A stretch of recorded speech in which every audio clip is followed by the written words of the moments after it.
Assalamualaikum warahmatullahi wabarakatuh. Perkenalkan, nama saya Firmansyah Arya Saputra.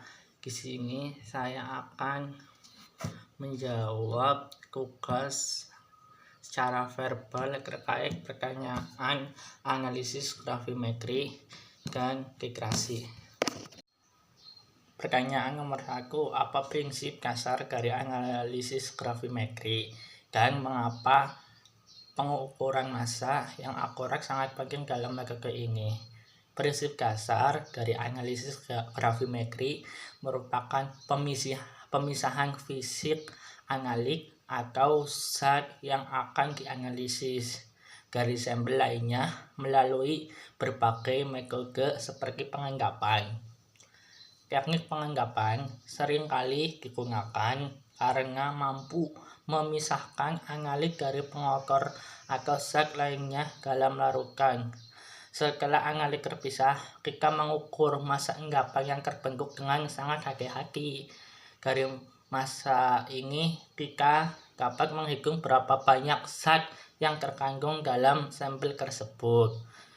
Mengapa penting pengukuran yang akurat? Disinilah pentingnya pengukuran massa yang sangat akurat, karena hasil akhir dari analisis grafimetri sepenuhnya bergantung pada massa anggapan. Kesalahan terkecil apapun dalam penimbangan akan berdampak besar pada hasil akhir. Misalnya, jika mengukur massa yang salah, konsentrasi atau jumlah zat dalam sampel juga akan dihitung dengan salah. Dalam metode yang sangat presisi seperti ini, bahkan kesalahan kecil dalam penimbangan dapat menyebabkan perbedaan signifikan dalam hasil. Nomor 2, jelaskan perbedaan antara grafimetri presifikasi dan grafimetri volatilizasi. Grafimetri presifikasi adalah teknik di mana unsur atau senyawa yang dianalisis diubah menjadi bentuk padat yang tidak larut atau anggapan melalui reaksi presifikasi. Kemudian anggapan tersebut disaring, dikeringkan, lalu kemudian ditimbang. Contohnya analisis klorida dengan menggunakan perak nitrat untuk menghasilkan anggapan perak klorida. Kemudian analisis sulfat dengan menambahkan barium klorida untuk menghasilkan anggapan barium sulfat. Grafimetri volatilizasi.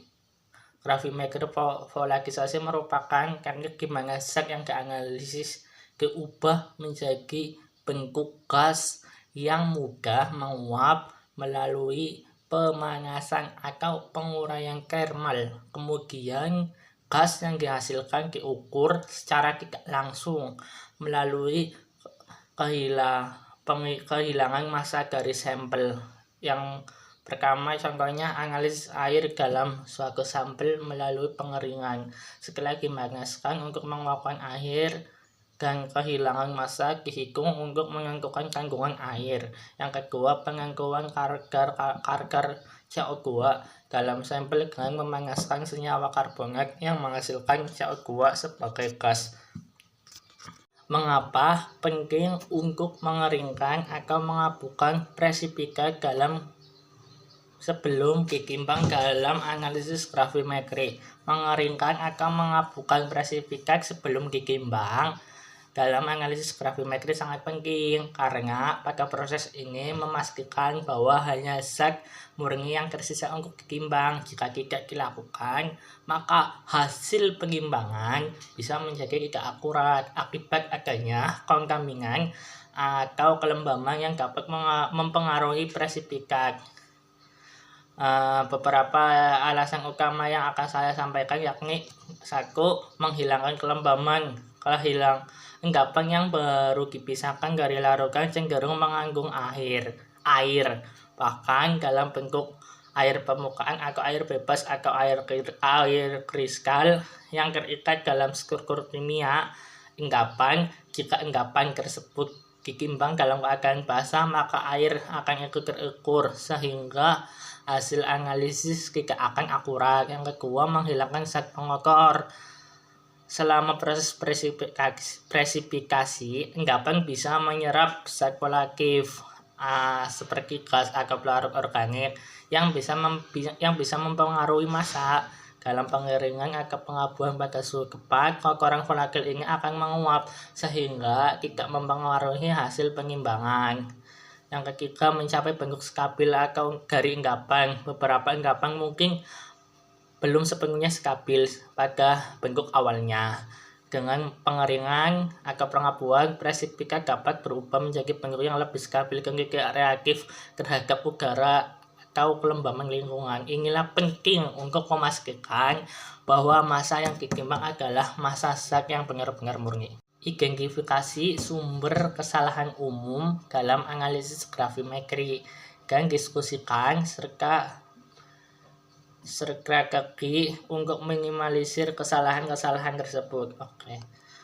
Analisis gravimetri merupakan metode kimia analitik yang melibatkan pengukuran berat suatu unsur atau senyawa tertentu dalam keadaan murni setelah melalui proses pemisahan. Namun, seperti metode analisis lainnya, analisis gravimetri juga terdapat beberapa kesalahan yang perlu dipahami dan diminimalisirkan. Berikut beberapa kesalahannya adalah sebagai berikut. Contohnya adalah kesalahan kelarutan.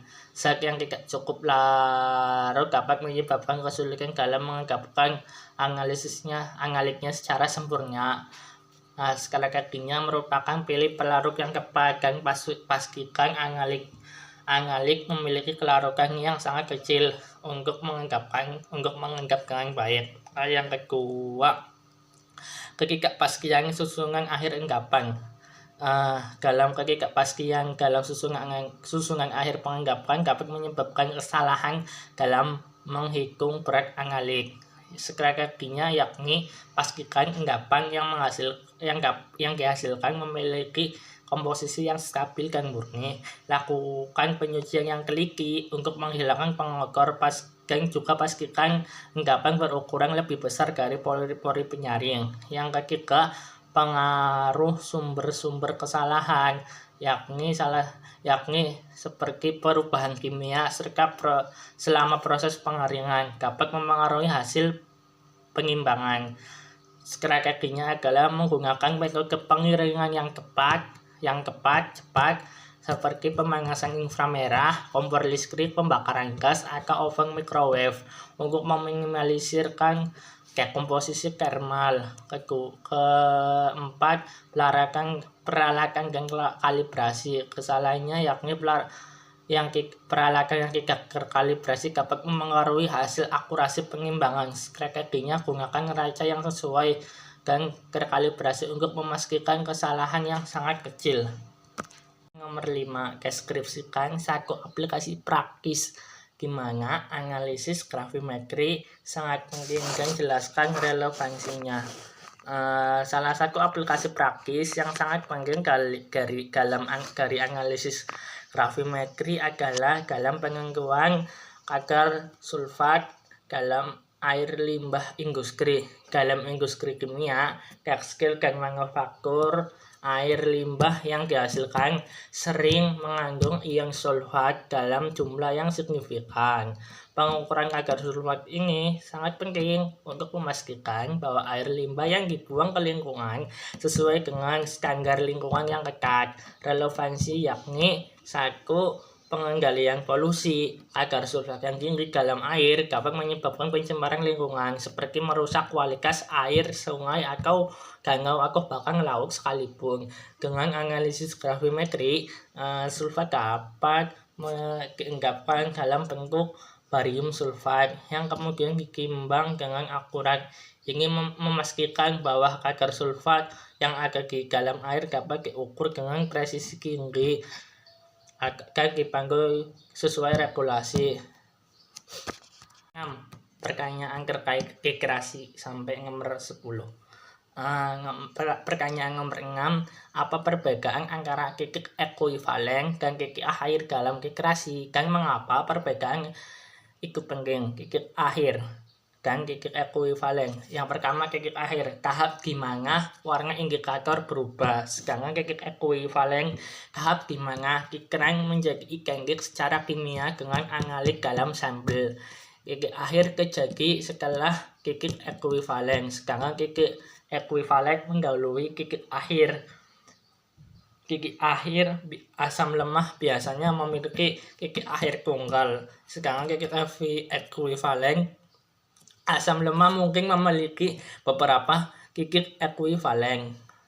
Meskipun titik akhir sering dianggap sebagai titik ekuivalen, keduanya tidaklah identik. Akan tetapi, mengingat perbedaan yang sangat kecil antara titik ekuivalen dan titik akhir, keduanya dapat dianggap serupa untuk tujuan percobaan laboratorium. Perbedaan utama antara titik akhir dan titik ekuivalen adalah bahwa titik ekuivalen menunjukkan penghentian reaksi, sedangkan titik akhir adalah tahap saat indikator mengalami perubahan warna.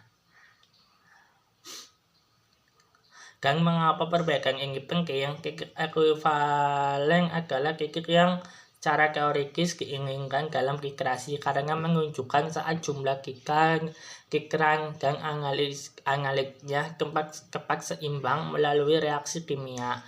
Namun, karena indikator atau alat mungkin menunjukkan titik akhir yang sedikit berbeda, penting untuk memahami bahwa kesalahan kecil dapat terjadi jika titik akhir terlalu jauh dari titik ekuivalen dan hasil titrasi bisa menjadi kurang tepat. Bagaimana cara memilih indikator yang sesuai untuk titrasi asam basa? Yang pertama, kenali tipe asam basa tersebut. Ada beberapa jenis titrasi asam basa seperti asam kuat dengan basa kuat, asam lemah dengan basa kuat, basa lemah dengan asam lemah, asam kuat, asam lemah dengan basa lemah. Beberapa tipe titrasi ini memiliki pH pada titik ekuivalen yang berbeda sehingga membutuhkan indikator yang sesuai. Yang kedua, ketahui pH titik ekuivalen tersebut, seperti asam kuat dengan basa kuat pH sekitar 7, asam lemah dengan basa kuat pH lebih dari 7, basa lemah dengan asam kuat pH kurang dari 7, asam lemah dengan basa lemah pH bergantung pada kekuatan relatif asam basa, biasanya tidak terlalu jelas. Yang ketiga, pilih indikator pada rentang pH yang tepat seperti phenolphthalein pH rentang 8,2 sampai 10 berubah dari tidak berwarna menjadi merah muda. Metil jingga pH sekitar 3,1 sampai 4,4 berubah dari merah ke kuning. Biromukimol pH rentang 6 sampai 7,6 berubah dari kuning ke biru. Yang keempat, kemudian pertimbangan sensitivitas dan kejelasan perubahan warna. Karena indikator yang dipilih harus memberikan perubahan warna yang jelas dan mudah terlihat pada titik akhir titrasi. Dan jika perubahan warnanya terlalu samar atau terjadi di luar pH ekuivalen, hasil titrasi dapat menjadi kurang akurat. Yang nomor 8, diskusikan langkah-langkah yang perlu diambil untuk memastikan bahwa akurasi dan presisi selama eksperimen titrasi. Untuk memastikan akurasi dan presisi selama proses eksperimen titrasi, sejumlah langkah yang diambil harus hati-hati dalam setiap prosesnya. Akurasi berarti hasil titrasi mendekati nilai sebenarnya, sementara presisi mengacu pada konsistensi hasil ketika eksperimen diulang. Yang pertama yakni pemilihan alat ukur yang tepat. Burek yang digunakan harus bersih dan terkalibrasi dengan baik. Pipet, gunakan pipet yang volumetrik untuk mengukur volume larutan analitnya yang ditentukan, karena pipet volumetrik lebih akurat daripada pipet transfer. Yang ketiga, Erlenmeyer atau gelas titrasi, gunakan yang tepat untuk menampung larutan dan hindari menggunakan beaker yang terlalu besar atau terlalu kecil agar lebih mudah mengamati perubahan visual. Yang kemudian langkah selanjutnya mengkalibrasikan alat sebelum penggunaan. Pastikan burek, pipet, dan alat-alat pengukuran volume lain telah terkalibrasi dengan benar sebelum digunakan.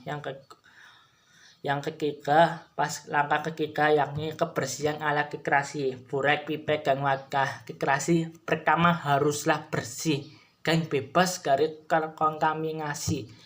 Cuci dengan air suling sebelum digunakan dan bilas dengan larutan yang akan digunakan. Untuk kikrasi, hindari larutan yang tertinggal dari percobaan karena bisa menyebabkan hasil kikrasi menjadi tidak akurat. Yang pertanyaan nomor 9, jelaskan bagaimana kurva kikrasi yang digunakan untuk menentukan konsentrasi larutan yang tidak diketahui. Kurva kikrasi ditafsirkan dengan mengidentifikasi titik ekuivalen, titik akhir, dan menganalisis perubahan pH selama kikrasi.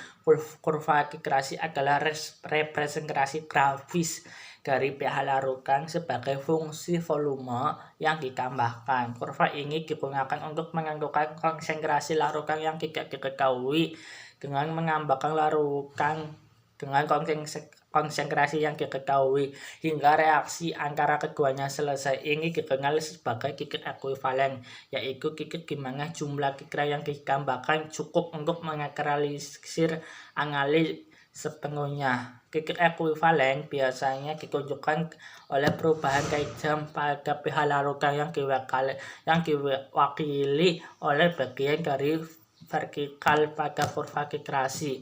Titik akhir adalah titik di mana indikator berubah warna. Ini idealnya sama dengan titik ekuivalen, tetapi dalam praktiknya mungkin ada sedikit perbedaan karena sifat indikator yang digunakan. Bagian awal dari dan akhir kurva kikrasi di mana pH berubah secara bertahap mewakili daerah penyangga. Di daerah ini larutan menahan perubahan pH ketika sejumlah kecil asam atau basa ditambahkan. Titik daerah penyangga di mana pH sama untuk pH asam atau pH basa adalah titik penyangga maksimum. Dengan menghasilkan kurva kikrasi dapat menentukan pKa atau pKh, pKa untuk asam, pKb untuk basa, titik ekuivalen, titik akhir kikrasi, serta memahami kapasitas suatu larutan. Nomor 10, identifikasi kesalahan umum yang terjadi selama kikrasi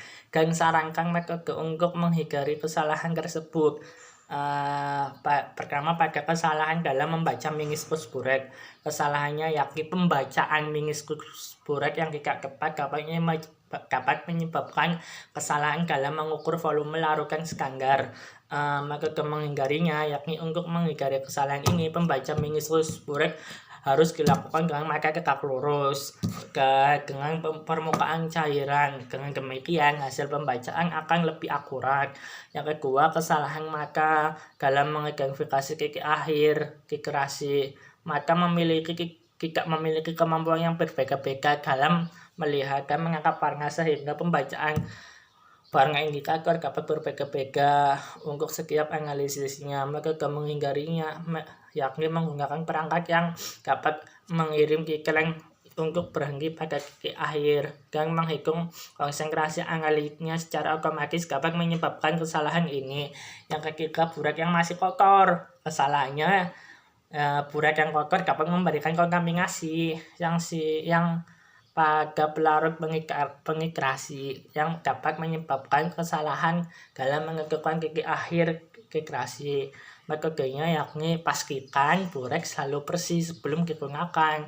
Bersihkan burek secara teratur dan gunakan larutan atau air murni untuk membersihkan alat-alat sehingga dapat membantu menghindari kontaminasi.